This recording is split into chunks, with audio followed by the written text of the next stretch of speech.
Hey, it's Denise. I hope the air conditioner isn't too noisy, but it is hot and humid, so we're gonna have to put up with it. Uh, just in case you haven't figured out, the baseball cap. Yeah, I didn't dye my hair yet. Although I did find a color that is closer to the color that I actually want my hair. So progress, right? Progress. Today I want to talk about something that I've seen multiple videos starting to pop up about. The one I actually watched all the way through was from Homestead Tessie. I do subscribe and watch her videos pretty regularly. She has some interesting ideas about homesteading and food preservation, so if you've never checked out her channel, you should definitely check her out. The topic, which might seem strange to some of you, is canning jar and canning supply shortages. Now, if we take the clock back 1 year, we're talking right about this time last year. I got, I'm sitting in bed. I'm dressed, I'm not like in PJs or anything. Yes, I have been out today, but there we go. Right around this time last year, ending the summer, they're starting to roll out the fall merchandise in the stores. I got at Dollar General last year 5 cases of regular mouth quart canning jars that were on clearance for 70% off. Now they weren't ball canning jars, which is my preferred brand, like most people in the United States. That's kind of the brand that we most commonly use. When I'm sitting crumpled up, can you even read my T-shirt? I feel like when it just annoys me if I can't read someone's T-shirt. Yes, it is a New York Tough T-shirt with the little heart because New York Tough includes loving. Anyway, I digress. If you've watched my videos, you know that I always digress. So back to last summer and the clearance sales. So yeah, when they were bringing out the fall stuff, the canning stuff they had left over, which was mostly quart jars, even though, like I said, it wasn't my preferred brand, but 70% off, I couldn't pass them up. So I bought like five cases. Actually, I bought more because I have 5 cases that I haven't even opened, and I did use some of them. So I probably bought more like 7 or 8 cases over a couple trips. Now we get to this year, same time of year, and as Homestead Tessie and others are noting, and as I had noted the last 2 times I went to Walmart and wanted canning related items, good luck finding canning jars, lids. Good luck getting them on Amazon. The price gouging has really begun, and that's if you can even find them. Now, you might say, well, Denise, don't you own a ton of jars? Well, yeah, I kind of do. I have a lot of jars. And if you're someone who likes home canning, you probably own a lot of jars too. If you don't can, or if you're very new to canning, or just thinking about starting canning, with the COVID situation, a lot of people I think are canning for the first time and wanting to have food that is shelf stable, especially after these power outages we've seen recently that are lasting a week or more for some people. We realize just how delicate our food security situation is. First, you have to hope that your store has their shelves stocked, and you can get what you want. We're all, I think, most of us trying to follow the guidelines of not going to the store more often than we absolutely have to try to slow down the spread of the virus. And, plus, who wants to go to the grocery store more often than you have to? So, while you're trying to make fewer trips, hoping you can get everything you can get, then on top of that, you have to worry that if you say, oh, they had a great sale on chicken or beef or whatever, fruit, vegetable, whatever thing that you were like excited to get a good deal on, so you bought a bunch of it. after seeing these power outages, it's like, well, having it in my freezer really isn't that ideal, is it? So I know just a couple days ago, thinking back, my birthday was 4 days ago, so 3 days ago, because it was the day after my birthday, I canned 9 pounds of various types of meat. So yes, we're talking pressure canning when you're canning meat. But I had been looking, like I said, and noticed the last couple trips to Walmart that they usually have a pretty decent canning section, at least the Walmart near me does. And it was bare. The shelves were bare. So I checked out the next nearest Walmart, and they were bare too. So I found a place to order rings and lids. Now, again, experienced canners, you already know this. You can reuse your jars, you can reuse your rings, but your lids should only be used once, because there's no guarantee of a really good seal after you've used a lid once. They're not meant to be reused. If you're just using the jar to store like rice or cereal or something, just for the sake of keeping it in something that is moisture-proof, insect-proof, rodent-proof, whatever, then fine. You don't care if that lid has been used before. But if you're actually using it for canning, you cannot reuse a lid. It's really not considered safe.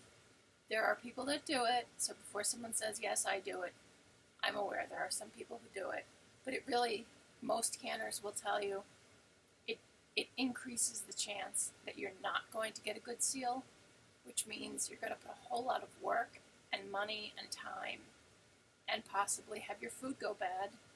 Now, if you notice it wasn't a good seal, you're going to throw the stuff out, and if you didn't notice it was a good seal, you could potentially poison yourself and your family. So I don't play around. I do not reuse lids. And that's coming from someone who does do some rebel canning recipes, which means recipes that the governing bodies of food preservation have not said are safe. Now, there's a point there that sometimes people miss. They're not saying we did studies and it's unsafe. Generally, the reason they'll say that they can't recommend it is because they'll say that there haven't been studies done to prove that it is safe. And that's things like canning milk, canning butter, things that a lot of people's families have canned for generations. But again, I'm not here to debate rebel canning. Especially if you're first learning to can, you should stick to the guidelines.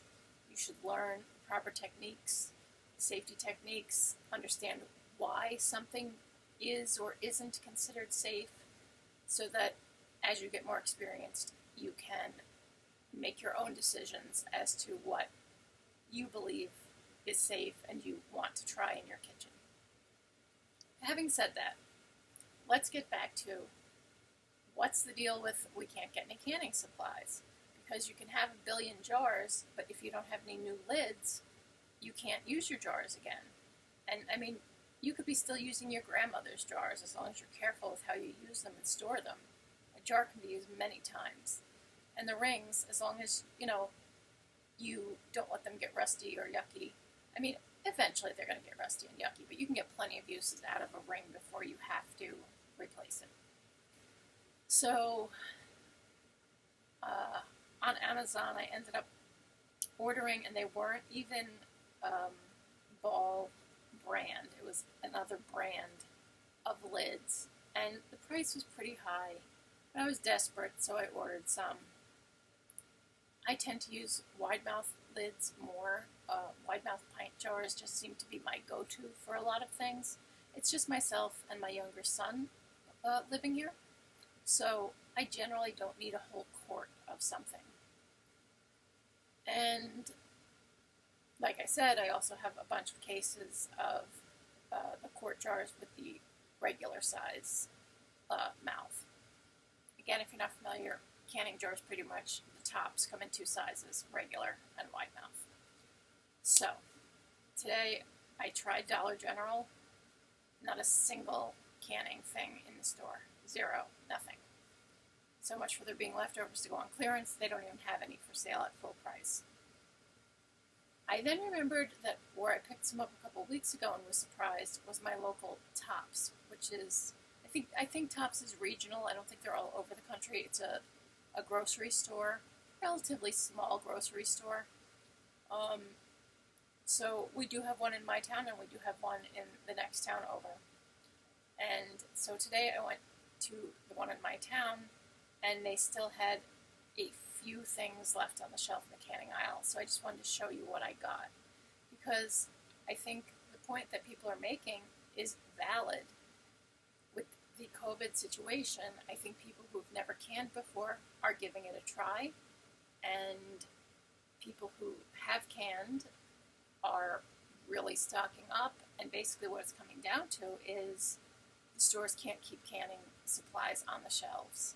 And we know how that goes, that brings you back to like the $10 roll of toilet paper. So what I was able to get, now they did not have any pint jars, they did not have any quart jars. Those, I guess, were long gone. But what I got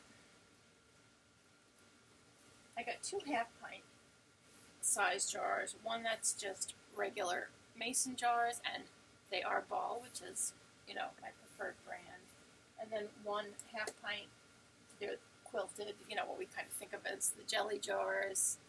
So, got a dozen of those. And then I got 2 of these. These are the little, you can think of them as quarter pints if you want. They're basically like a half a cup. They're a 4-ounce quilted, like the small jelly jar. They're about so tall. So I got 2 of these.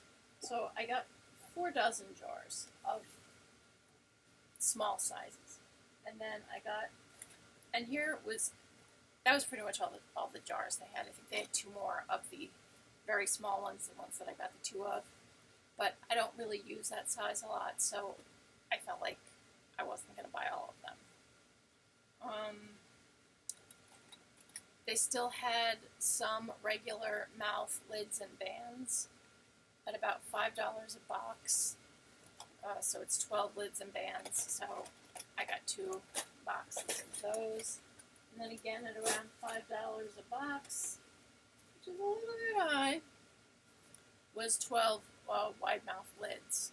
So I got 4 boxes of those.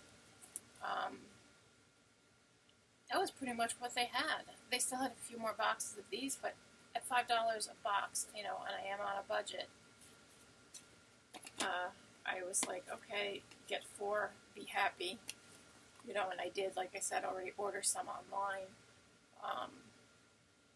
but it really is becoming difficult to find canning supplies. So if you do home canning, you might want to really try to get your hands on some supplies and not just assume that you will be able to pick them up where you might normally pick them up. Because, like I said, my Walmart used to always have their canning aisle full of all size jars, Like, I love the 1.5 pint tall jars. I can't find them anywhere. A couple people have mentioned that, you can look on eBay and the prices are insane that people are asking for them. So if you are someone who does home canning, you might want to get out there and try to get your hands on them at places that might still have them in stock. Like I said, for me, that was my local grocery store still had them, whereas the larger stores, like Tractor Supply and Walmart, that generally carry them, don't have anything left. I hope this is informative, especially if you're getting frustrated trying to find them. Look in places that maybe wouldn't normally be your first thought of where you would buy them, because those are the places that everyone is thinking to buy them, and apparently they can't keep them on the shelves. And ball jars are made in the United States, so I don't think it's a problem in terms of supply chain. They're being manufactured here. I think it is that they're flying off the shelves because of people using them for the first time and or hoarding them. Like I said, back to the $10 roll of toilet paper, only now it's going to be canning supplies that you can't afford. Please give this video a thumbs up. Check out some of my other videos, and I hope you have a great day. Thank you for watching.